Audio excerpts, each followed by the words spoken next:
투자를 보는 깊이 있는 시선 딥사이트 시간입니다. 위드 코로나가 시행이 되면서 기대되는 업종 섹터 가운데 하나가 엔터였는데요. 그 모멘텀보다 훨씬 더 강력한 메타버스와 NFT의 모멘텀이 붙으면서 엔터주의 기세가 대단합니다. 엔터주를 이해하려면 또 젊은 세대를 이해해야 되고요. 엔터주들의 움직임, 엔터주의 미래 오늘 집중 분석하는 시간 갖겠습니다. EBS 투자증권 리서치센터 안진아 연구위원 오셨습니다. 어서 오십시오. 네, 안녕하세요. 저희가 오늘 첫 번째 키워드가 하이브하고 DOU의 성장 동력이에요. 그 말씀은 이제 엔터사 가운데 하이브와 DOU를 얘기한다는 건 그만큼 이제 플랫폼에 대한 중요성이 커진다는 걸 텐데요. 먼저 DOU는 지금 상장하고 오늘 보니까 시총이 1조 3천억까지 올라왔습니다. DOU의 흥행 성공 이후 앞으로 시장에서 자리매김 어떻게 보세요? 네. 네, DOU가 지난 11월 10일에 상장을 했고요. 그래서 시초가는 이제 공모가에 더블인 52,000원에 형성이 됐고 따상까지는 못 갔지만 거의 따상에 근접하는 수준에서 이제 종가가 형성이 되면서 첫날 1조 3천억까지 이제 시총을 돌파를 하는 모습입니다. 그래서 YG의 시총을 좀 앞서는 모습을 보여줬었고 이미 상장 전부터 좀 기대감을 불러일으켰던 요인은 사실 그 하이브의 위버스 플랫폼에 더불어서 이제 후발주자로서 이제 구독형 경제 플랫폼으로 일단 출발을 했고요. 이제 매월 이제 4,900원, 4,500원 그리고 8,000원 정도 이제 월 구독료를 내면서 이제 서브스크립션 하는 안정적인 수익 확보가 좀 가능하다는 점에서 좀 위버스랑은 좀 다른 결을 가지고 있다라고 봐주시면 좋을 것 같고요. 국내 K-팝 아티스트가 현재 한 200명 정도 영입이 되어 있습니다. 그리고 대부분 엔터사들의 이제 소속 아티스트들이랑 이제 계약이 되어 있는 체결 현황이 되어 있고.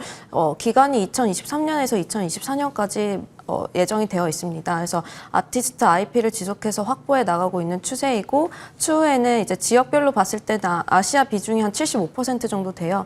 그래서 북미나 유럽 같은 쪽으로 좀 MAU를 확보를 하기 위해서는 이제 글로벌 한류 스타들이라든지 유럽의 이런 스포츠 스타들까지도 이제 IP를 영입을 해서 공모 자금으로 그런 거 쓰겠다고 얘기를 한 거지. 그래서 추가적인 이제 사업 진출이라든지 지금은 매출이 거의 4개 사업 부분 가운데 거의 1대1 메신저, 프라이빗 메신저 기능에서 한 93% 정도 나오고 있는데요. 이거에 더불어서 추가적으로 메타버스나 VR, AR 기술을 적용한 것들을 서비스를 이제 제공을 하면서 지속적으로 MAU를 확보하고 그 안에서 ARPU를 높일 수 있는 것들을 도모해서 궁극적으로는 이제 메타버스 플랫폼으로 도약하겠다는 게 이제 DOU의 상장 목표이기도 하고 앞으로의 향후 전략이기도 합니다. 아시는 것처럼 이제 하이브가 이제 위버스라는 플랫폼을 가지고 있고 네이버의 플랫폼과 이제 내년에 합병하고 강력한데 그러니까 SM의 DOU는 같은 플랫폼인데 거기하고 경쟁하는 게 아니라 좀 결이 다르게 지금은 그 영역들을 가고 있는 것 같네요. 일단은 경쟁보다는 사실 이제 엔터 플랫폼의 비즈니스 산업 자체가 같이 커져가고 있다라고 이해를 해주시면 좋을 것 같고요. 그 시초를 마련한 게 이제 하이브의 위버스라는 플랫폼이 있고 연초만 하더라도 네이버의 브이라이브 그리고 NC소프트에서 만든 그 유니버스라는 게 있습니다. 근데 네이버 브이라이브를 이제 하이브가 인수를 함으로써 이제 위버스랑 이제 통합이 돼서 내년 상반기에 런칭이 될 예정이고요. 아무래도 게임사에서 인터페이스나 이런 것들을 개발하는 기술적인 부분은 훌륭했지만 그 플랫폼 내에 이제 컨텐츠를 태울 만한 아티스트의 IP를 좀 지속적으로 가져가고 컨텐츠를 게재하는 부분이 좀 다소 미흡했던 유니버스는 MAU나 ARPU가 좀 떨어지고 있는 상황입니다. 그래서 DOU가 그 버블이잖아요. 그것도 신청해서 들어가서 해보셨겠네요. 당연히 이제 그걸 아셔야 되니까 그죠? 근데 젊은 분들이 좀 이렇게 구독을 할 만한 그런 이거 괜찮다 그런 느낌 좀 드세요? 저도 이제 개인적으로 이제 좋아하는 아티스트를 팬을 맞아서 이제 구독을 하고 있는데요. 그래서 1대1로 메신저가 진짜 프라이빗하게 오기도 하고 이름도 불러주고 해서 이제 카카오톡을 저희가 하는 것처럼 좀 팬들이랑 아티스트 간의 교류나 이런 쌍방향의 커뮤니케이션을 좀 더 친밀감 있게 하는 데 있어서 상당히 좀 매력적으로 느껴지는 서비스가 아닐까 싶고 요즘의 키워드는 이런 플랫폼 내에서 이제 아티스트 간 팬 그리고 컨텐츠를 만들어내는 제공자 그리고 컨텐츠를 소비를 하는 수요자 간의 쌍방향 커뮤니케이션이 이루어지는 것들이 지금 현재 추세이기도 하고 그런 것들이 좀 더 모멘텀을 받는 거기도 하거든요. 그래서 이런 쪽으로의 전략을 잘 세웠고 그리고 월 구독 경제로 이제 따박따박 이 수익을 또 창출하는 비즈니스 모델을 안정적으로 시작한 점도 굉장히 좀 빠르게 플랫폼 비즈니스를 수익화시킬 수 있었던 전략이지 않았을까. 알겠습니다. 보고 있습니다. 거기까지만. 깊이 있게 듣는다 그러면서 또 말을 잘라야 되는 게 저희 제한된 시간의 한계입니다. 우리 안진아 연구위원님은 어떤 분을 좋아하시는지 우리 담당 PD가 여쭤보라고 하셨는데 제가 안 여쭤보겠습니다. 그거는. 자, 또 관심 있는 게 어쨌든 디어유가 이제 최근에 상장하면서 모멘텀이 있는데 거기 이제 지주사가 이제 SM의 손자회사라면서요. SM이고 사실은 JYP도 거기 같이 좀 피를 섞고 있는 그런 흐름인데 SM은 사실 이수만 그 대표 회장의 그 지분 매각이 계속 얘기가 되고 있었는데 CJ 쪽하고 뭐 가는 그 조용한 잠잠하네요. 그 방향으로 가는 건 맞나요? 사실 이게 기업 단의 M&A 딜 이슈이기 때문에 제가 뭐 확정적으로 말씀을 드리기는 어려운 부분이니 다만 이제 CJ E&M이나 이제 카카오 엔터 쪽으로 이제 음악 사업 부분의 지분을 좀 매각을 하는 부분을 추진을 하는 것으로 시장에는 알려져 있고요. 그래서 여전히 뭐 진행 중인 걸로 알고 있고 뭐 구체적인 디테일한 상황 같은 것들은 좀 공식적인 입장이 나와봐야 좀 알 수 있는 부분이라고 저는 생각을 합니다. 그래서 만약에 뭐 가정을 해서 CJ E&M이 SM을 인수를 한다라고 하면 사실 이런 K-팝 아티스트, 보이그룹이나 이제 걸그룹 라인들을 모두 다 다양하게 포트를 가지고 있기 때문에 CJ E&M의 음악 사업부에 있어서 이제 아티스트를 좀 다량으로 보유할 수 있는, 그러니까 적은 기회 비용으로 이제 음악 사업부에서 매출이나 외형 확대 그리고 이익의 마진을 가져갈 수 있는 이런 쪽의 모멘텀이 되지 않을까라고 저는 보고 있습니다. 네. 말씀하신 것처럼 뭐 조심스럽고 또 어떻게 될지도 모르는 거기 때문에요. 지분 매각 얘기는 추가적으로 좀 이어가기는 좀 어렵습니다. 디어유가 이제 상장하면서 가장 관심이 있기 때문에 이슈에 앞에 있기 때문에 이제 디어유와 SM 얘기를 했고요. 엔터 콘텐츠 얘기를 하려면 뭐 하이브 얘기를 안 할 수가 없습니다. 사실은 하이브에 대한 관심이 굉장히 집중되고 있는데요. 저희도 이제 방송하기 위해서 리포트를 계속 보니까요. 그 전에 하이브가 지금처럼 오르기 전에 증권사의 목표가가 대략 그 고점으로 본 데가 37만 원, 8만 원이었는데 한 분이 50만 2천 원의 매수가를 내셔갖고 저도 이분이 누구신가 되게 궁금했는데 여기 와 계신 안진아 위원님 지금은 이제 목표가들을 45만 원, 뭐 50만 원 올리셨는데 목표가 자체가 중요한 게 아니라 그렇게 하이브에 대해서 가치를 긍정적으로 좀 남들보다 미리 보셨던 이유, 그 다음에 그게 지금 주가에 어느 정도 반영되어 있을까 궁금합니다. 네, 지금 녹화 기준으로 하이브 40만 원 상단 지금 뚫고 있고요. 그래서 제가 사실은 이 50만 2천 원을 4월에 이타카 홀딩스를 인수를 했을 때 이미 TP를 좀 많이 업사이드를 높여놓은 상황이었습니다. 그래서 지금 이런 신사업을 발표를 했고 더불어서 이제 3분기 실적도 굉장히 서프라이즈한 실적을 내고 있는데요. 그때 당시에 제가 TP를 50만 2천 원까지 제시했던 이유는 지금의 사업 방향성과 여전히 유사한 모멘텀으로 이제 보고 이제 밸류에이션을 산정했습니다. 그래서 BTS라는 하나의 IP 그리고 글로벌 아티스트라는 IP를 활용해서 기존의 엔터에서 뭐 전통적으로 음악이나 뭐 음반 발매나 뭐 콘서트 이런 쪽으로 수익을 창출할 수 있는 것을 넘어서서 이제 하나의 IP를 가지고 2, 3차 부가가치를 좀 창출해낼 수 있는 서비스의 영역의 확장성이 좀 무한하다라고 봤고 두 번째는 이런 글로벌 비즈니스 플랫폼을 좀 처음으로 국내에 통틀어서 만든 비즈니스 모델을 가지고 있는 부분을 좀 밸류에이션상 좀 더 프리미엄을 부여를 해서 TP를 좀 산출한 부분이 있습니다. 저도 이제 쓰신 리포트를 물론 다 읽어봤는데요. 그 당시에 콘텐츠뿐만 아니라 이제 플랫폼 기업으로 간다. 거기다가 사실은 최근에 생각보다 빨리 NFT 모멘텀이 하나 더 붙었습니다. 그래서 두나무와 NFT 플랫폼 같이 만들어서 협업을 네. 하겠다라고 이제 플랫폼 NFT 기반의 플랫폼 비즈니스를 진출하겠다라고 발표를 했고요. 네. 미국의 JV를 설립해서 내년 상반기에 이제 빠르면 2분기 타겟을 목표로 이제 사업을 미국을 중심으로 먼저 NFT 플랫폼 비즈니스를 전개해 나갈 예정에 있습니다. 그래서 사실 NFT 같은 경우는 국내 엔터사들은 이제 막 시작이지만 사실 미국이나 뭐 해외 쪽에서는 작년부터 좀 더 빠르게 이제 적용이 돼서 발전이 되고 있는 상황인 거고요. 해외 아티스트들 같은 경우는 사실 90%의 수익이 콘서트로부터 나오는데 네. 코로나로 인해서 이런 콘서트로 인한 수익이 부재를 하다 보니까 이런 NFT의 무형자산의 가치가 부여되는 것들을 베이스로 해서 이제 아티스트의 자산을 좀 더 불려주는 뭐 그런 모멘텀이 되기도 했다라고 이제 봐주시면 될 것 같습니다. 네. 그럼 하이브에 대해서는 뭐 계속 고민하시면서 자료 또 준비하고 계신데 혹시 뭐 하이브에 대해서는 추가적으로 새로운 이런 변화들을 반영해서 리포트를 또 준비하고 계시거나 목표가를 좀 올리실 그런 의향도 있으신가요? 그거는 컴플라이언스 이슈 때문에 미리 말씀을 네. 드리기는 좀 네. 어려울 것 같고 일단은 1분기 당장 1월부터 웹툰 웹소설 비즈니스가 시작이 됩니다. 했죠. 1월 15일부터 17일까지 네. 웹툰 웹소설 비즈니스가 새로 추가가 되고 내년 상반기에 이벤트가 굉장히 많습니다. 그래서 저희가 연초에 네이버 브이라이브 인수를 했던 것들이 위버스랑 통합해서 또 새롭게 런칭이 네. 되고요. 그리고 이타카홀딩스를 인수를 했던 부분에서 이제 커머스나 그리고 컨텐츠 영역까지도 또 사업의 영역의 확장성이 가셔야되는 부분이기 때문에 내년 1분기, 2분기, 상반기에 이런 새로운 신사업 영역에서 나오는 비즈니스에서 나오는 외형의 모멘텀을 좀 고려를 하고 더불어서 이제 NFT나 이런 것들을 좀 더 추가를 해서 새롭게 밸류에이션을 산정을 해야 되지 않을까라고 생각을 하고 있고요. 네. 더불어서 지금 보이그룹밖에 없지만 이제 걸그룹이 또 처음으로 데뷔를 합니다. 그래서 올해 연말 그리고 내년 상반기 빠르면 상반기 내 걸그룹이 또 신규로 이제 데뷔를 할 예정에 있어서 이런 아티스트 모멘텀도 라인업도 추가적으로 또 확장 예정에 있다라고 봐주시면 좋을 것 같습니다. 네. 그 정도만 얘기하셔도 어떻게 리서치를 하고 계시는지 대충 이제 감은 또 잡힙니다. 하이브하고 SM 얘기했고요. 엔터 4사라고 우리가 얘기하는데 이제 YG도 NFT 관련해서 모멘텀이 좀 있고요. JYP도 워낙 그 본업의 강점이 있어서요. YG하고 JYP에 대한 변화들 이런 것도 좀 얘기해 주세요. 네.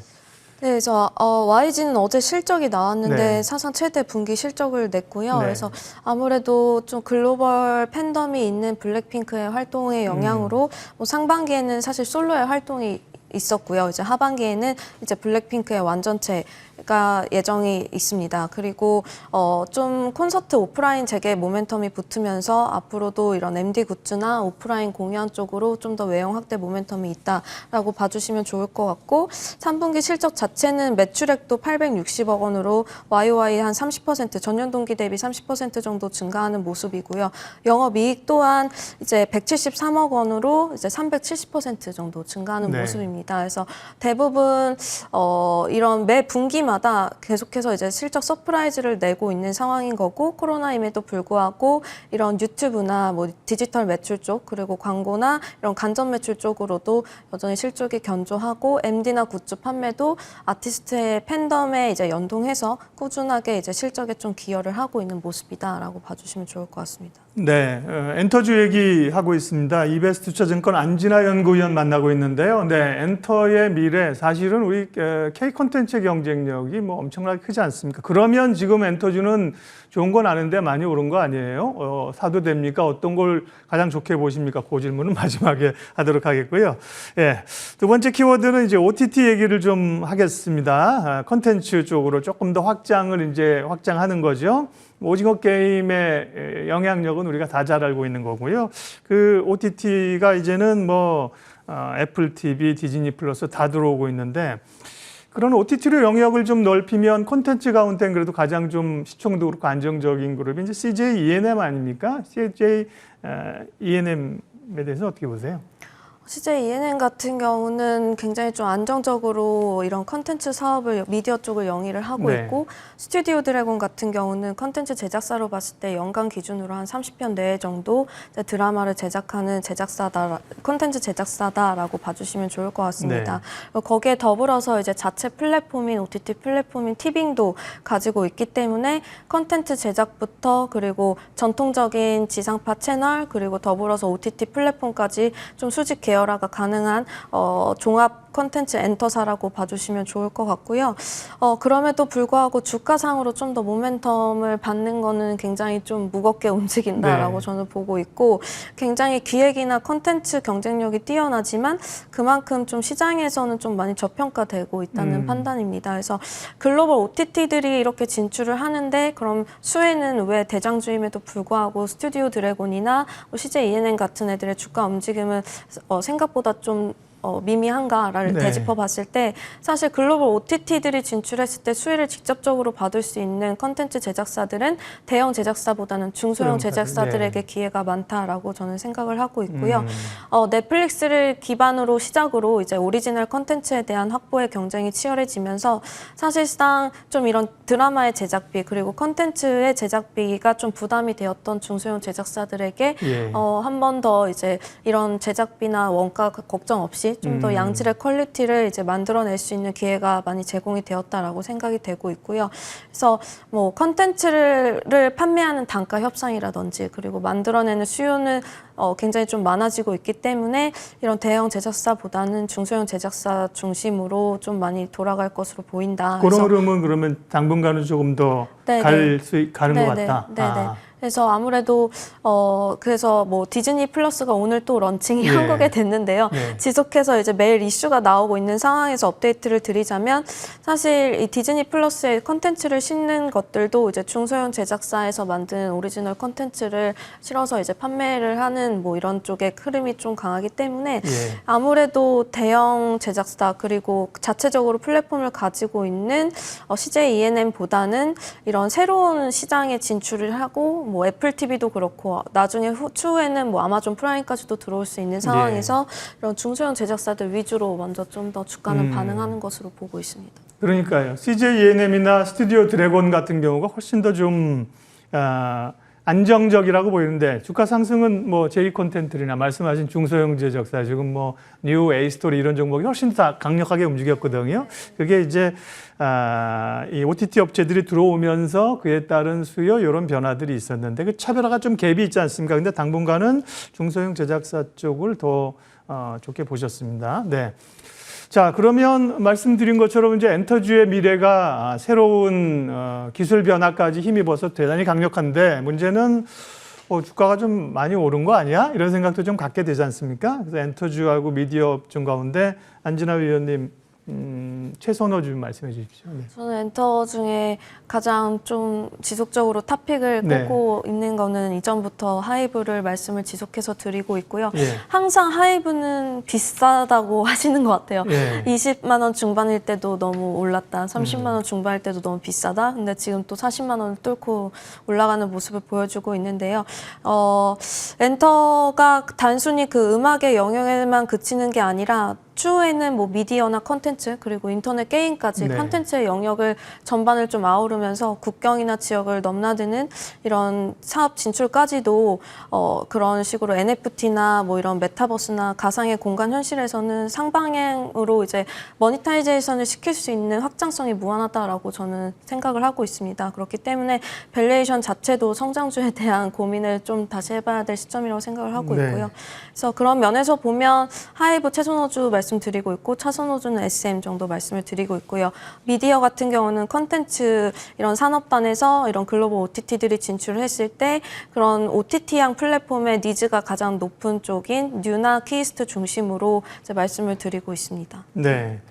하이브에 대해서는 뭐 사실은 BTS가 워낙 그 자기 관리들을 잘하고 있는데 최근에 보니까 일부 좀 뭐 상품 배송했는데 뭐 몇 개월이 걸려서 잊을만 하면 와요. 뭐 너무 아미들을 돈 버는 그 도구로 생각하는 거 아니 이런 목소리도 조심스럽게 좀 나옵니다. 그런 반작용은 뭐 크게 추세적으로 걱정은 안 해도 될까요? 사실상 이게 위버스 플랫폼이 예. 있고 위버스 샵이라는 커머스 플랫폼이 네. 또 하나 있습니다. 그래서 거기서 이제 아티스트들의 뭐 MD 상품이나 뭐 관련된 뭐 콘서트 물품들을 판매하는 플랫폼이라고 생각하시면 되는데요. 네. 이게 리드 타임을 최소화하기 위해서 회사 자체적으로도 노력을 하고 있는 부분들이 있고, 예.